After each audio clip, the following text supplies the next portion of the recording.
A young journalist from Canada walked into cartel-run drug labs in the middle of quiet Canadian suburbs and lived to tell the world what she saw. Her name is Katarina Szulc. She is not an undercover cop or a government agent. She is a 24-year-old freelance reporter with a fearless obsession for truth. And what she uncovered in Canada may change how we see global organized crime forever. On the Shawn Ryan Show, hosted by former Navy SEAL and sharp interviewer Shawn Ryan, Katarina breaks down a world hidden in plain sight. She has met with cartel operatives face-to-face, gained their trust, and exposed a terrifying shift in the drug trade from Mexico to Canada. These are not just theories. She saw the labs, she spoke to the people running them, and she is telling us what no one else will. Here are 10 explosive takeaways from that conversation. Takeaway 1. She saw fentanyl labs in Canada herself. Katarina Szulc did what no one else in mainstream journalism has done. She walked into actual fentanyl labs run by the Sinaloa cartel on Canadian soil. These labs are not hidden in jungles or deep in the mountains. They are in suburbs and farmland, often disguised as ordinary homes. Imagine a regular-looking farmhouse in Alberta with a white picket fence and a barn. Now imagine inside that house are tables of chemicals, pill presses, and men mixing batches of fentanyl worth over $100,000 at a time. That is what Katarina saw with her own eyes. She was invited in by a cartel operative who reached out to her because he wanted the world to know what was really happening in Canada. These labs are part of a massive shift in drug production. Due to tighter U.S. border controls, Mexican cartels moved north, finding Canada much easier to enter and operate in. The precursors for fentanyl come through the port of Vancouver, where less than 1% of cargo is inspected. The drugs are made in Canada and then smuggled into the U.S. This is not just a Canadian problem, it is a North American crisis, and Katarina is one of the only people sounding the alarm.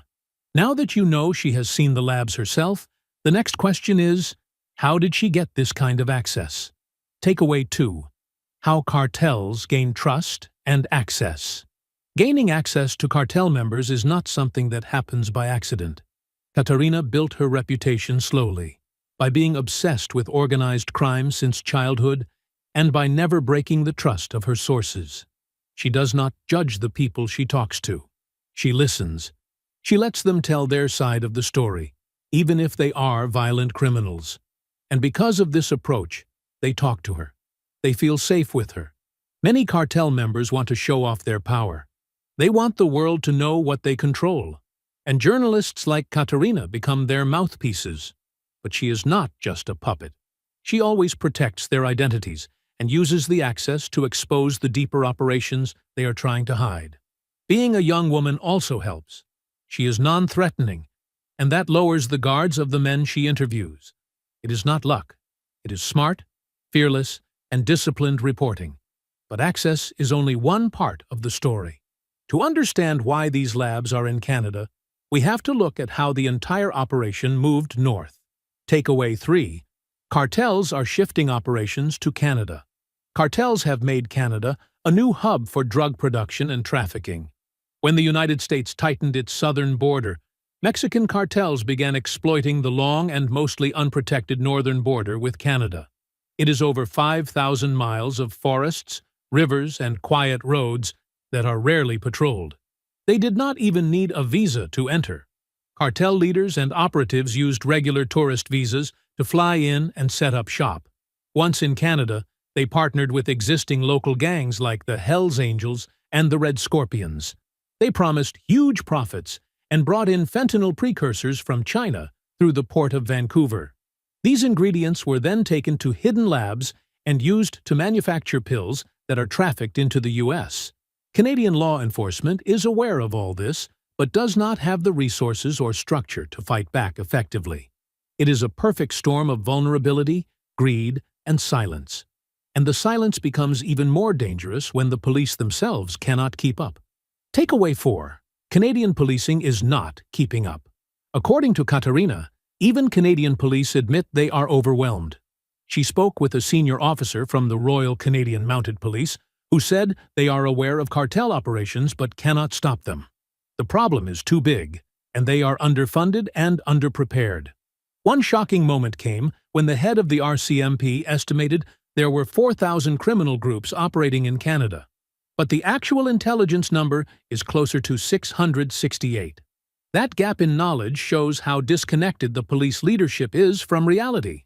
Most arrests and press releases do not even name the cartels involved, even when they arrest Mexican nationals in major drug busts.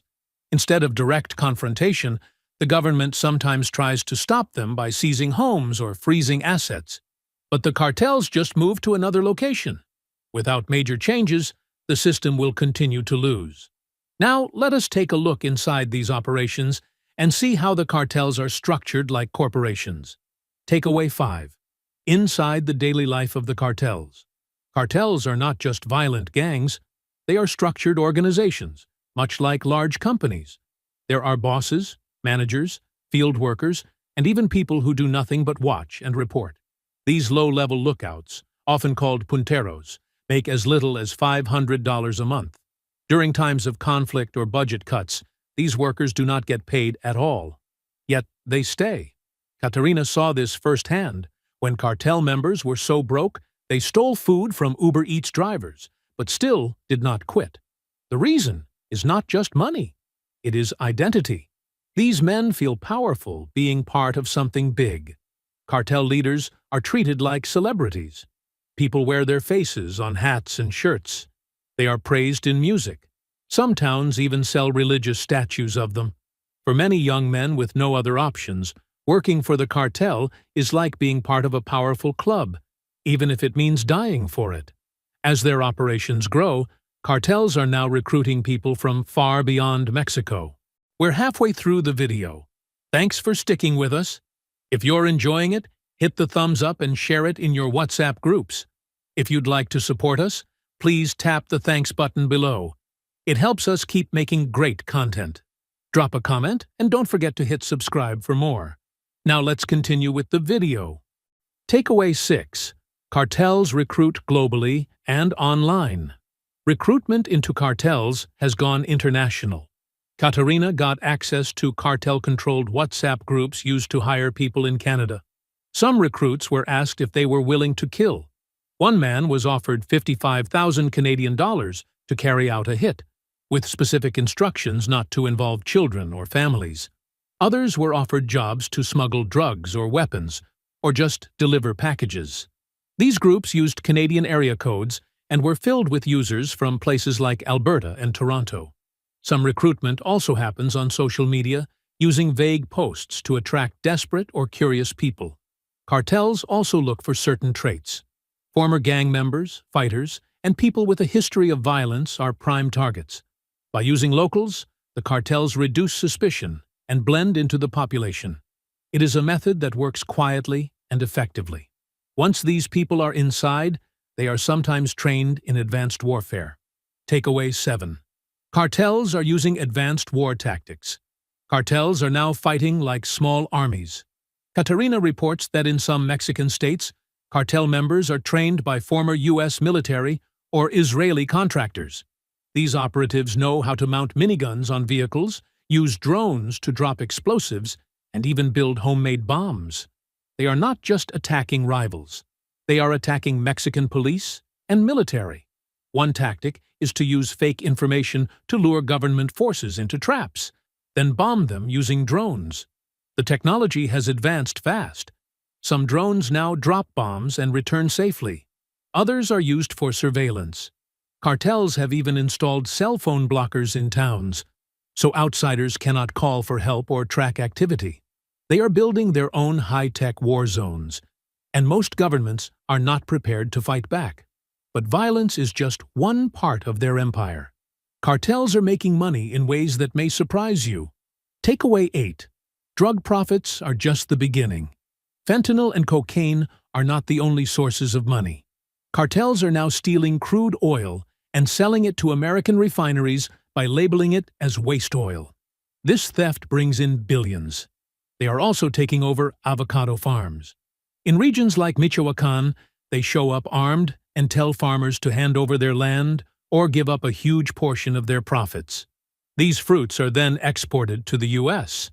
Some companies know they are buying from cartel-run farms and still do it. Even the internet is not safe.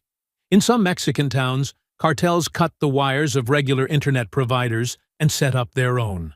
People in those towns now have to buy internet access from the cartel. This shows just how deep their control goes. The question is, how do they get away with all of this? Takeaway 9. Politics in Mexico is deeply compromised. Katarina believes the Mexican government is either powerless or fully compromised. The current president, Claudia Sheinbaum, is part of a political party with several members linked to cartels. Some have had their visas revoked by the United States. One former president allegedly took millions from the Sinaloa cartel. Even during elections, cartel violence takes over. Armed men destroy ballot boxes and scare voters. In one case, the government sent troops to protect farmers from cartel violence, but those troops were quickly paid off and backed down. When criminals control elections, police, and the economy, there is no one left to protect ordinary people. Some think labeling cartels as terrorists might help, but Katarina learned otherwise. Takeaway 10. Declaring cartels as terrorists may not work. When President Trump called cartels terrorists, many people thought it would scare them. But when Katarina asked cartel members how they felt, their answer was clear. They do not care. They said they would just wait out any tough U.S. administration and resume business when leadership changes. They do not see themselves as terrorists. They say they are simply meeting demand for a product that people want. They do not believe they are hurting anyone the way groups like ISIS do. This shows how dangerous and confident they have become. Even the threat of U.S. Special Forces does not shake them. They say if American troops ever land in Mexico, they will fight back until the end. That kind of loyalty and pride makes them even harder to defeat. What Katarina Szulc has uncovered is more than a crime story. It is a global power shift where cartels are no longer hiding in shadows. They are operating openly, using technology, media, and global connections to build something that looks more like a corporation than a gang. The fact that she saw the labs herself makes her warning impossible to ignore. Now that you know what is really happening, the question is, what will it take to stop it? And more importantly, why is almost no one else talking about it? Thank you for watching. If you'd like to support this channel, hit the thanks button below. It really helps us keep going. If you enjoyed this summary, please leave a like and share it in your WhatsApp groups. To join discussion about this video, drop a comment below. And for more videos like this, hit the subscribe button below.